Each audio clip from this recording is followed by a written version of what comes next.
Top Picks is brought to you by Questrade, where you can trade stocks from 1 cent and buy ETFs for free. We have David Burrows here. If you're just joining us, he has his top picks for us, President and Chief Investment Strategist at Barometer Capital Management. David's talked a lot about energy. He says about 40% of his weighting is in energy, and he likes some of the fast-growing ones in the U.S., like Matador. Here's another one, Concho Resources, CXO. Yeah, so we've talked about a bunch of energy companies. This is a newer holding for us. Concho is a company that bought a lot of land in the Permian Basin before prices worked their way higher. They have about 25 years of drilling inventory ahead of them to bring on new production. This company has been remarkably efficient with the drill bit. For every $1 they put in the ground, they find $2.3 worth of oil. So that's a great return on your capital. They got a production growth of between 25 and 30% a year, probably for the next 3 to 5 years. And as costs are coming down, their cost of production has been coming down about 8% a year. It's just purely a volume growth story. And this is one of several, but they've been very, very successful in some of their holdings that have multiple stacks that they can drill through. And I think that you take a portfolio approach here, they've got a lot of opportunity going forward.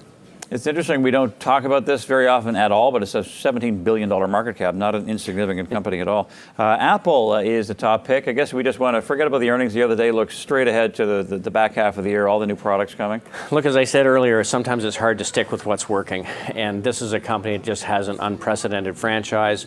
We know there's lots of catalysts coming through the fall. Having just beat the revenues on iPhone, as they're about to launch a new iPhone, which is unusual, having just had 55% growth in the BRIC countries for their existing products, they come out into a period where you've got new iPhone, you've got potentially this new iWatch, a lot of new products. They've got this JV with IBM to provide enterprise services, which has been one of their weaknesses over time. This is a company that's re-accelerating, trades at a very reasonable price, behaving extremely well, and it falls right into the category of strong free cash flow generation, very strong dividend growth going forward, and a great balance sheet. And there's a look at some details on Apple. Moving along to Disney, DIS. So this is a media play for you. So as you know, we are very sector focused. And one of the sectors that has been a real leader over the last 2 years is media. It pulled back a little between March and June. Media seems to be reaccelerating. Of course, Disney is the cream of the crop in this group. They've got their entertainment division. They've got ESPN. They've got their theme parks. All three are firing on all cylinders. They probably grow their earnings and their dividend 20% a year for the next 3 years. Compare that to a 2.5% Treasury bond. They're buying back shares. And again, there's a catalyst. They've got the Star Wars franchise about to kick in. They're doing a great job with Captain America. And I think that it will be obvious that they did very well going through the World Cup with their ESPN franchise. So again, strong leading company within a sector that is leading the market.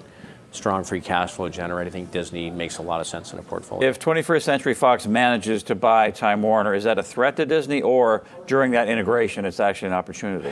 Look, there's going to continue to be consolidation in this industry. And by the fact that industry players are prepared to pay significant premiums for assets, it tells you that they believe prices are too low. So as private investors, we can buy these things at public market prices without having to pay a premium.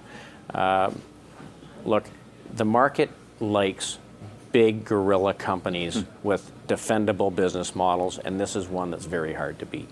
Same with Apple as well. So Disney and Apple, along with Concho Resources, those are your top picks. Great to see you, David. Always good to get your perspective. Well, thanks for having me very much. We appreciate it, and we'll see David very soon. Thanks a lot for joining us and for all your questions. We're talking U.S. equities this evening at 6 o'clock Eastern Time with Gordon Reid, so you want to tune in for that. You can follow me on Twitter if you like, at Mark Bunting BNN. Now, right now, you want to stay tuned for Catherine Murray. I can see her down at the other end of the newsroom, getting ready to bring you Business Day PM, and we'll see you later. Take care.